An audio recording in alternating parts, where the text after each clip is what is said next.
The following episode can be viewed on the YouTube channel Bernie or Bust Television.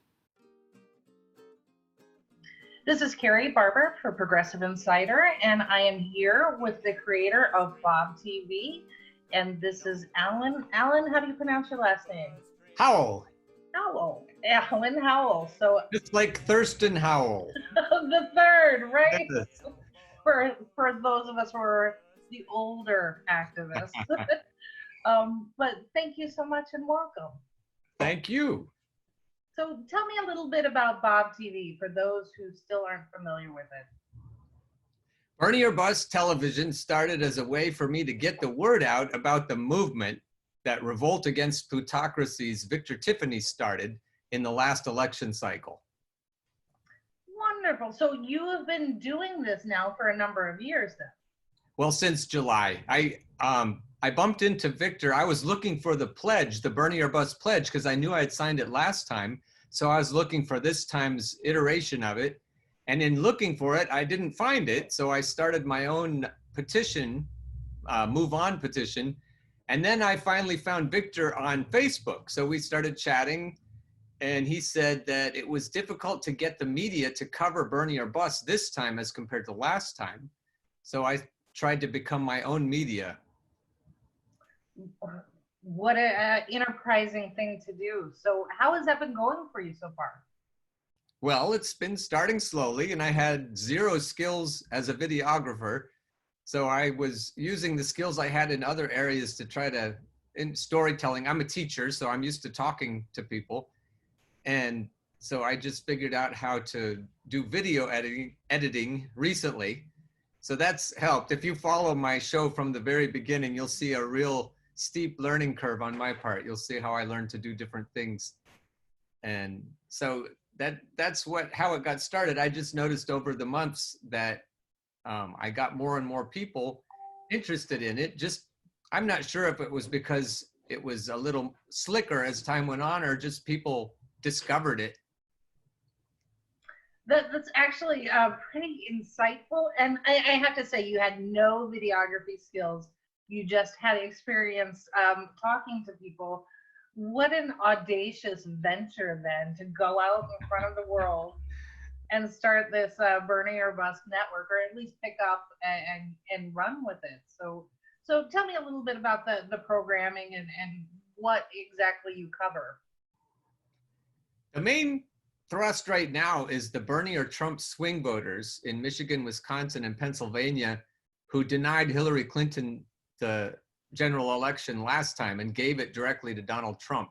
It's about 1.5 million voters in swing states who not only wouldn't vote for Hillary, but voted directly for Donald Trump. It gave them a double bite at the apple.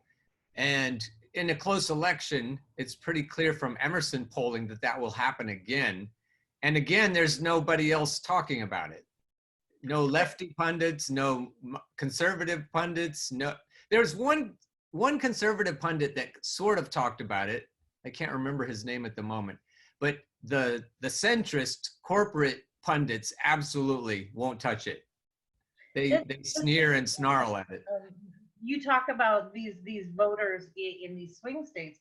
And we know from the data that was presented after the 2016 election, we had these huge swaths of the entire country called pivot districts that did vote for Obama. And we're talking about Republicans, independents, and Democrats who voted for Obama twice and then dropped off and went for Trump. But these districts, in heavy numbers during the primary, voted for Bernie Sanders. Right. Right. You know the story. Yeah. So what has your experience been in having these conversations and focusing on this targeted group? I just had a debate, an international debate. We were on Twitch. It was good. I can give you the link to that. Yes. It's also going to be on YouTube soon. But it was really interesting. The participants were from Australia and the United Kingdom and the States. And it was a 4-person debate, two against two. And it was interesting that the centrists were very reticent about Bernie or Bust. They're insulted. I won't say sneering and snarling, but almost to that degree. And just audacious. You said audacious. I think that they wouldn't have used that word, but maybe something like crazy or repugnant or bellicose or something. You know, they didn't like at all being told that there was no way that they could have Biden or Buttigieg or Warren or Klobuchar, or certainly not Bloomberg, that the Bernie or bust swing voters could take any of them out easily, and probably will, very, very likely to. And they just don't want to be told that. They're covering their ears and their eyes, and they're just saying, no, no, no, no, I'm not going to listen to that. That's been the general reaction from centrists. So, all right. So centrists are almost harder to reach than a Trump voter. Would you agree, or are you finding something different? I've heard that, but I've noticed that in the latest polling, the moderates, so-called, are more for Bernie than for any other candidate right now in the latest polls. So it looks like Bernie has finally captured them. And I hope, and it isn't the Bernie or bust television that's because it has too small of an audience, but the stickiness of Bernie Sanders supporters. Megan Day of Jacobin Magazine has talked about that Bernie supporters are very unlikely, are less likely than for any other candidate on the Democratic side to go for anyone else in the general election than Bernie. There are more sticky supporters for Bernie by far than for the other candidates. That's so, interesting. So people are nervous about it. That the pundits and some of the insiders, some of the DNC insiders have expressed publicly their fear that Bernie Sanders are just going to hijack everything and ditch the party. But as you said, a lot of these voters are independent. They don't have any loyalty to the Democratic Party. Some of them left the party in disgust. Some of them have never been members of the party, and yet they still want Bernie. And some, as you say, were voted for a Republican in the last two, or they voted for Obama and then voted for Trump in the last election. So these people that they're trying to boss around don't really feel much compulsion to do what they're told. Well, I'm going to ask you an unfair question, and I'm going to let you know it's unfair at this point. But we saw the data that came out of the last presidential election. These Bernie or bust people, the Bernie bros, voted for Clinton at a rate of 78 to 82%, depending on which statistician you're talking to. That's correct. It was a really high amount, and yet the rhetoric that came out that we heard for the last 4 years is it was the Bernie voter that cost the election because they didn't support Hillary. So the narrative did not reflect the factual data that was presented. Right. So what are you seeing now as your prediction for this Bernie or bust movement? Do you see that kind of level will still cross over and vote for any blue will do, or do you think it's actually going to be a wider gap this time? Before I answer that, I need to go back. The 78%, let's go with that. You meant if that's okay with you. Mm-hmm. Sure. So the other way to say that, 78, 22% is enough in a close election, especially in swing states. So instead of reporting that as, look, 78%, most of Bernie's supporters aren't as sticky as everyone's saying. But if you can turn around and say 22% absolutely will not vote blue no matter who, that's enough to swing it to Trump in a close election. And it's shaping up to be, again, a close election. So I wanted to and then the Bernie Bros narrative, you knew I would probably object to that because that is really just a bunch of millionaire pundits who feel mad when the Bernie team gets on their case on Twitter and ratios them on Twitter and sends snake emojis and poop emojis and so forth on Twitter, and they get all butthurt because they're getting called on the carpet. They're not used to the peasantry, the proletariats talking back to them. The millionaire pundits are used to just spinning things the way they want, a la Noam Chomsky and manufactured consent. They're as powerful as another political party. We have the Democrats, we have the Republicans, and we have the pundits. And the pundit class are wealthy, and they're privileged, and they went to good colleges and universities, and they hang with with well-to-do people, and they don't like to be told by their readership, by the unwashed masses, that their facts may be wrong or that their spin may be a little bit biased towards the bourgeoisie, and they don't like that. They don't like being told that. So on Twitter, it's fairly democratic, and people can just wade in and say, look, you misreported this. Look, you're spinning this as though you're a suck up to the oligarchy, and we don't like it. And then they'll say, oh, Bernie bros, all you misogynistic white male, which diminishes all of Bernie's followers who are not wealthy. And there are many, many of Bernie's followers, far more who are not wealthy than who are. It's a multiracial, multi-gender coalition. And so it's very insulting to call Bernie's followers, especially on social media, Bernie bros. It's a way, I think, for the millionaire pundit class to try to diminish. What they really don't like is the fact that the Bernie army on Twitter, Facebook, and other social media platforms is very effective. They can't stand that. They wish they could keep manufacturing our consent without us objecting. So it's rather inconvenient, especially when they put so much money behind these kind of marketing campaigns. We'll call it what it is. Exactly. And so, tell me about your conversations into these swing districts. If I'm a grassroots activist and maybe I'm a little new to politics, how would you suggest that I engaged with my neighbors who might be Republican or solidly in the Trump camp? What do you find is most effective in these kind of circumstances? I find that condescension is the very worst ingredient in any kind of discussion. I am a teacher full-time, but I'm also a part-time truck driver.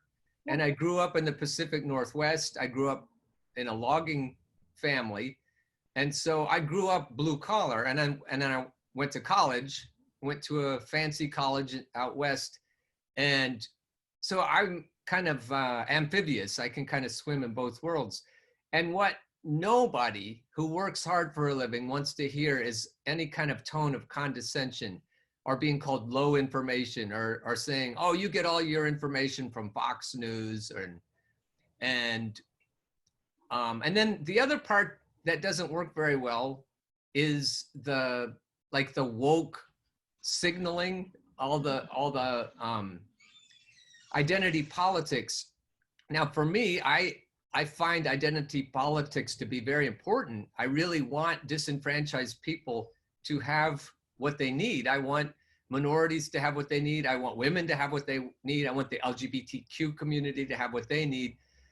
What I noticed, though, talking to Trump supporters, is if you focus on identity versus trying to help everybody, then you lose them.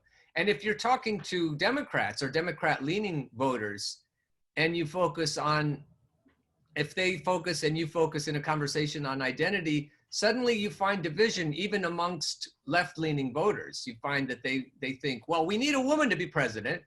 And I'll say, well, that would be great. Or we need a gay man or a gay woman to be president. We need a minority to be president. We need a Black president. We need an Asian president. We need a Samoan president. And all those, I'll agree. I'll say that would be great. But we don't want a woman president who won't take good care of women. We don't want a gay president who won't take good care of gay people. We don't want a rapacious oligarch sycophant to be trying to take care of marginalized people. So Tim Black says it best. He says, I don't care what color you are, as long as you help me take care of my people, I'm on board. So wait a second, let's get this straight. I want to make sure I understand. Are you saying that the not me, us slogan of the Bernie campaign actually extends to Republican neighbors too? It seems to be, and that's how it feels. And again, your judgment is good as mine there, but it feels like a very broad coalition to me. And especially in swing states, it must be true. It must be true. And also in the swing districts in Vermont and in New Hampshire, they looked at the data. Jacobin Magazine again looked at the data of voters in Vermont and New Hampshire. I'm sorry, Massachusetts, where Elizabeth Warren is. They looked at the kinds of counties that represent the counties in the swing states, in the Rust Belt, and they found that Bernie was much more appealing to the blue collar, grubby populist counties that resembled the ones in the Rust Belt by far than was Elizabeth Warren or even Joe Biden. And so those data are important if you think about it, because it isn't just the Rust Belt. You mentioned, where did you mention? Just maybe 5 minutes ago, you talked about counties.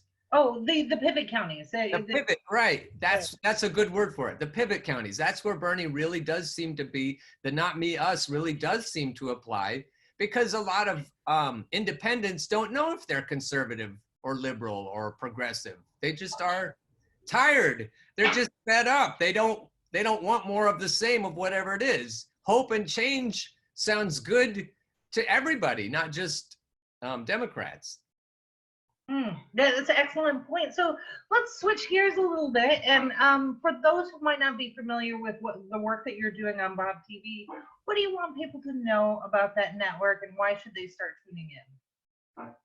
What I've seen, even with the lefty pundits, for example, Cenk Uygur, Anna Kasparian, Emma Vigeland, they are taking money from the Clinton Foundation. It's not difficult to prove. And if you follow me on Medium, that's my other prong. I have a podcast of the Bernie or Bust show, but I also write articles for Medium. And what I've revealed there is through the WikiLeaks emails that went to Podesta, that there is a connection between the DNC machinery and Hollywood. And Hollywood talent agencies have donated directly to Elizabeth Warren, have donated to Kamala Harris and Cory Booker, and they represent Joe Biden's interests. The specific agency I'm thinking of is Creative Artists Agency. I think it's the largest talent agency in the world. And they've donated directly to presidential candidates, which explains why there are so many in this election cycle versus last time. And Cenk, for example, he's getting paid by Jeffrey Katzenberg of Pixar. And Jeffrey has been linked for a long time to the DNC machinery. And so what I suspect is Cenk says, oh, Bernie Sanders is the best. I endorse Bernie Sanders. I want Bernie Sanders to win. And then when they cheat Bernie, what does he say? But of course you have to vote for Hillary. And as soon as I hear that, I think sheepdog, they're trying to herd people into the corrupt Democratic Party, when a much more ethical response would be, screw the DNC. I'm not going to vote for anybody up in that corrupt party if they cheat people. And the DNC has been rigging its primaries for at least 100 years against populist insurgents. There's no way it deserves to be called the Democratic Party. So you have all these sheepdogs that love Bernie's coalition. They love his energy. They love his army of volunteers. They love his broad appeal to Hispanics and to African-American voters. They love his broad appeal, like that you're alluding to, across the aisle, the political aisle, and also across socioeconomic strata. So you've got this wonderful, powerful group of people that the DNC needs desperately, because they're catering more to the wine track voters. That's what Crystal Ball and Sagar and Jetty called them on the Hill Rising. The wine track voters aren't going to do it. The wine track voters need to be combined with Bernie's robust following. They know it. They know they need Bernie's followers to survive. And so then they want them all to come in. And then, as you say, maybe 78% of them will vote for a Joe Biden. I hope they won't vote for a Bloomberg, but I really don't think they should vote for Biden either. Right. So well, you brought up an interesting point about the Democratic Party needing this new influx of volunteers and new blood. We had just done an interview with Joseph Trina out of Georgia, and he brought up something very interesting. In his, he had been with the Democratic Party since he was just able to vote, and when Bernie Sanders came, it kind of inspired something, and he said they looked at it as a takeover, and he said, I was viewing it as the most successful new volunteer campaign the party had ever seen. So it's this divergent perspective on what is actually happening across the country in this political landscape. So you bring such an interesting perspective to it, especially with everything that you're doing on Bob TV trying to reach out to disaffected, disenfranchised voters on the right, that did believe in the populist message that Trump offered to them. Do you think that now we have a much better chance to reach them with a true populist who has lived that message for the last 30, 40 years? That's a good insight if you think about it, because before they knew anything, truckers, for example, there's a group of about 26,000 truckers on Facebook, and the group is called Black Smoke Matters. And about 76% of truck drivers vote Republican. But they've had 4 years to look at what Trump has actually, or almost 4 years of what Trump can actually provide, what he wants to provide, what he can provide, and or if he's just a charlatan and a fraud, a scam artist. And a lot of the truckers who voted for him are having second thoughts. And so if you think of that as like a pretty statistically significant sample, probably 26,000, the sentiment is there are Bernie supporters in that group. And there are other people that used to be Trump. Some of them are Bernie supporters and have always been, but some of them have at least crossed over enough to think about Bernie as an alternative because, as you say, he is a populist and Trump ran as a populist. Excellent. Well, Alan, this has been a wonderful conversation, and I really appreciate you taking the time. Do you mind if we check back in with you as this particular presidential primary goes on and see how your message is resonating with that possible swing voter? Yeah, that would be great. I'd love to do that. Perfect. Thank you. So thank you so much for your time and your wonderful insights, as well as your advocacy. So we really appreciate it, and we definitely want to make sure that your network and your efforts are recognized. So thank you. I appreciate that. You're very welcome. This is Kerri Barber reporting for Progressive Insiders. Thank you so much. Get on board the Bernie or Bust train. Come get on board the Bernie or Bust train. Once you hear that clickety-clack, there ain't no time for turning back. Go get on board the Bernie or Bust train.